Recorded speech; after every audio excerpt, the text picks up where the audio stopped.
All right, so now it's time to fill this thing up with some transmission fluid. Almost done. But basically, you're going to go through the method of trying to do what everybody does on Instagram, TikTok these days, use an air compressor. So drill the hole in the top. Obviously, fluid's not leaking out of this part. And then in the top part, you basically will drill a hole, use some type of spout that will assist up, and then let the air come out. So this is going to pressurize the system. Essentially, you don't want the metal bar at the bottom touching the very, very bottom because it won't be able to suck anything up. But just a little bit off the bottom, then you should be able to pressurize the system. It should start filling up, and you should see it draining right here on the side. So let's knock that out real quick and finish the transmission. Okay, so pretty much all I did before, this is what I did underneath the car, is there's a hole, you drill at the top, there's no fluid in that spot of it. Then you have your metal spout that goes all the way down here. And then essentially you just need to provide pressure to the hole, and like so, it comes right out. So I'm not gonna waste all of it, but just wanna give you guys an example of the easiest way to do it if you have an air compressor. If not, then you might need to get the Harbor Freight pump and make it work. Now for the moment of truth, where we throw a little bit of AMS oil in the mix to get things up and running. So transmission's good, still need to do the diff, but at a starting point, we can at least get some of the oil going and make sure the car's happy for the most part. No,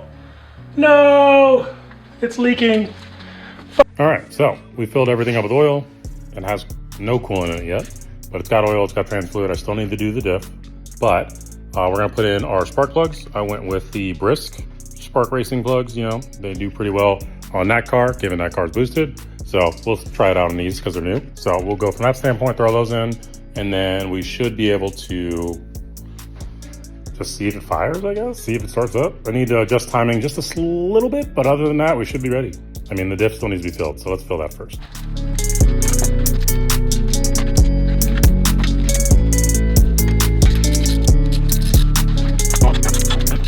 All right, we got our timing set again. I was off by 1 tooth on this side, so it must have moved a little bit when I put it in there, but following them back, we hit here, hit the I, we hit the other line that's right here. It's hard to see on this side. Boom, hit the E. So looking good there, and the bottom is nice and centaur, so we're looking good. Now we can throw the bottom, all this stuff back together, put that back on, put the spark plugs in, fill the diff, try and fire it. Let's see. All right, diff has all the fluid in it, so we're good there too. So we'll throw a valve cover on. Probably should throw the gasket on, but throw the valve cover on for now, and then see if we can start it up, see if it'll run. I know I still need to set the base timing at a minimum with the Link because the crank angle sensor, it's in whatever position it's in right now. So I'm not expecting a lot. I'm not even expecting it to fire up. Would be cool, but we'll see what happens. All right, we got our Genki battery set up, ground, power. It's touching what it needs to. The lights work, so we know we're good there. So everything's on that I think should be on right now. We don't have a throttle. We don't have a throttle. That is a problem. Okay, stand by. All right, got my battery jumper charged up. And then we also have fuel in the car now. So we should be set from this standpoint to at least try and start it. So let's see what we get. Last minute things, just need to add the fuel line stuff for the air fuel ratio. So that way we can figure that out and make its determination. Need to plug in the lambda in, and then we should be good. So let's try it out. Okay, let's turn this on. Cool. Should have power everywhere. Lights kick on, perfect. They look nice and bright. Let's see if she'll start. Oh, don't feel pump either. Let's try one more time.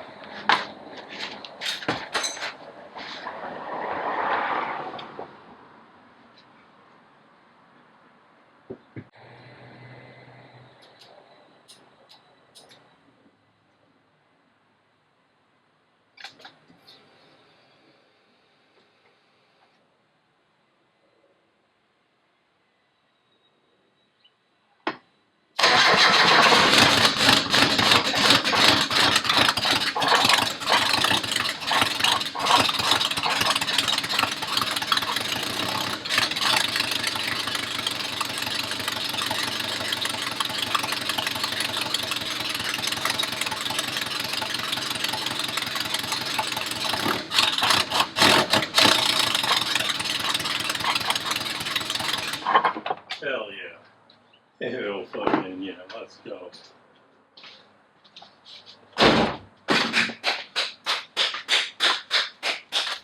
Little baby, let's go. All right, so we're getting the harness out now that we know the car actually runs. Finally. So let's swap this harness out, the bad one with the cut main harness, and then the new one that actually works. So we'll route this all the way through underneath where it's supposed to go. I ended up needing to cut off the ends because they are completely drilled out. So no bueno there, but otherwise we'll find new attachment points and go from there. All right, so we got all the harness stuff tucked away and where it needs to be in all the right places. So looking good there. Now we can go and throw it back in the car and then we should be good. Should have some more garage space too. So let's get it. All right, recovering the battery for the speed. This is doing good. I think I need to figure out the pulley thing because this is sticking out way too far and it's basically trying to come off. So we'll figure that out another day. But we got axles. So hopefully these fit what's supposed to go in there. I think these are 2001 axles that are going in this diff. So we'll get all that taken apart, throw that in there real quick and then see what that's looking like. But yeah, man, we got the dash back in.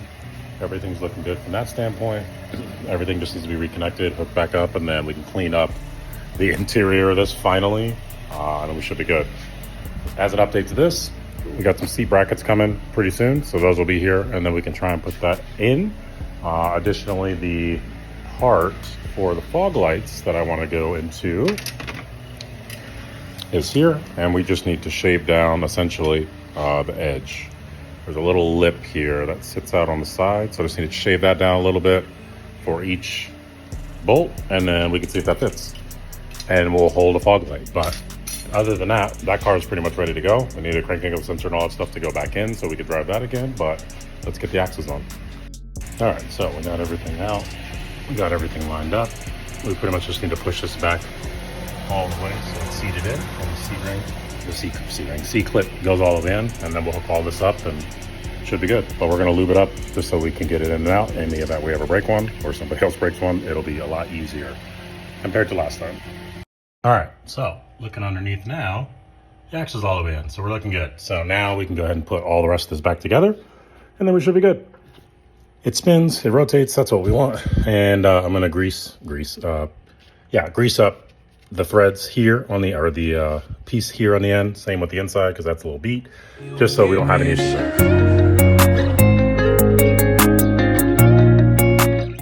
All right, I've been doing stuff and not recording anything. So diff stuff is done, axles are in, we're good to go there. The fender, put those on too. Those are now done as well on both sides. So we're looking good there. For whatever reason, somebody had a bolt snap off here and then rip the hole out completely here. So odd that that's all missing. But besides all that, yeah, we're looking good. We don't really care too much because it's a track car still, so that's the game plan. But overall, we need to put the front sway bar back on. We need to put the bumper on, which is sitting, you can't see it, it's up there. But yeah, we're getting closer. We should have some of our sensors showing up this week for our intake air temp and then our variable TPS. So all that will get hooked up and then be done and out of the way. I think there's one other thing I still need, a crank angle sensor, and then I need a battery and a fuel pump relay, and we should be set. So the bumper on, so that way that'll be out of the way, take up less space in the garage, and we should be almost there. This really could just go on the ground because there's no reason it doesn't need to be on the ground. In the air is whatever, but yeah, we need to throw this water in too. Need to do that. All right, now that everything's attached, looking decent, I'm gonna fill it up with some water and see if we're leaking anything, any holes that need to be patched, any like fun stuff.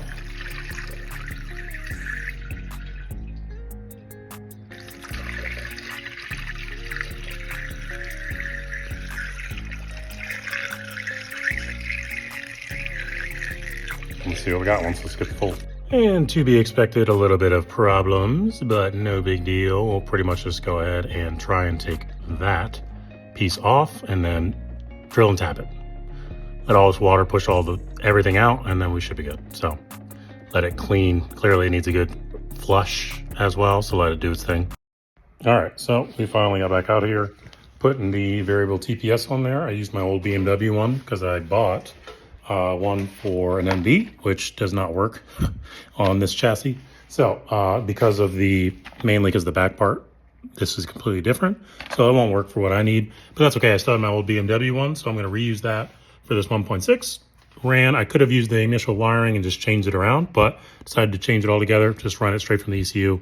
Same way I did the other one. But yeah, if this holds true as the other one, red will go to red, green will go to yellow, and then black will be our ground, and that goes to green. So hopefully that lines up with the BMW stuff. Otherwise, we'll move it around and figure out what works. But now we need to do the intake air temp sensor as well. We have our wiring, so we just need to get all that plumbed in and hooked up.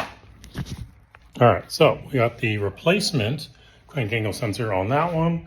We put our existing one back over here. Also, if you're not like marking where stuff goes, you should definitely be marking it just to make it easier on yourself so you don't have to time stuff later. But yeah, so this is as close as I think it's gonna get. We'll still check timing again for this when that time comes.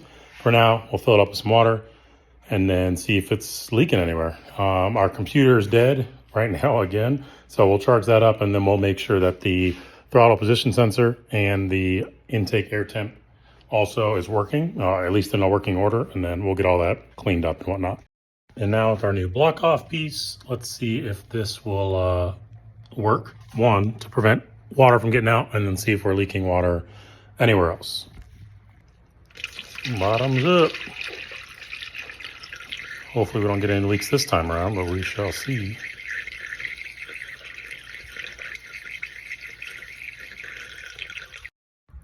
All right, all our wiring is done for the time being. We basically have the TPS that's working as expected now, so it's that little gray one right there, but it is reading, and we see our intake air temp sensor as well working, sitting at a nice cool 92 degrees, but mainly TPS is working. So still need to get a cable for the AFR Lambda stuff. The one I have is the wrong cable, so we'll get that figured out once that shows up, plug that in, then we should be good. I'm also waiting for a battery to show up so then I don't have to rely on these old dead ones to keep trying to get this thing to work. But yeah, man, we're looking good. And best of all, the pop-ups work. Only got a new battery, so that way we can actually test this thing out properly. So let's give it the beans and see. We got our pop-ups working again. Perfect, perfect. So now we'll try and start it up, see if it'll run. Change a couple settings. Ooh, I need to check timing actually real quick, and then we should be good to try. So we pretty much got everything in here. Got the timing reset with the new crank angle sensor. Fuel pump regulators in here now. So let's give it a go. See what we got.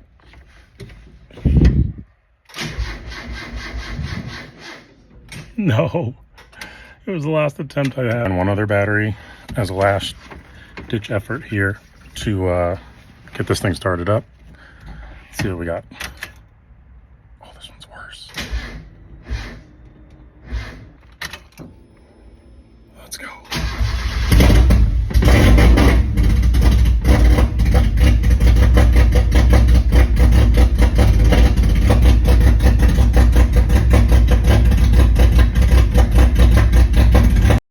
So at least it runs. So now we need to get the rest of the exhaust on so we can keep it running because it's super loud, as you can imagine. All right, last thing that we ended up getting for Chanel for the time being is going to be some interior stuff just to kind of complete the look, I guess, even though it's just going to be used as a race car, but I want it to look at least presentable to a degree. So, because right now this is what we're working with. It didn't have a dash before. It just had the metal frame that was back there, and that was basically it. Yeah, so we finally got this in. It had carpet, so that was there. Had the seats, which are torn, so that's there. This seat was mine. And yeah, door cards, non-existent. So now, ignore the hardtop. That's not for that car, it's for this car. But yeah, now we got some stuff just picked up. It definitely needs some work overall, but hey man, not the end of the world. The main thing I was concerned about were the top frame pieces themselves, which look like they're in decent enough condition. Just dropped some screws, but overall, we'll see if we can't repair, kind of get some of the stuff back together. It's definitely missing some of the pieces on the back, so we'll do the straw method, try and glue those in and get everything seated. But yeah, eventually we'll have interior, which will be kind of sick. Even though we don't have door speakers, unfortunately, it'll still be, yeah, benefit.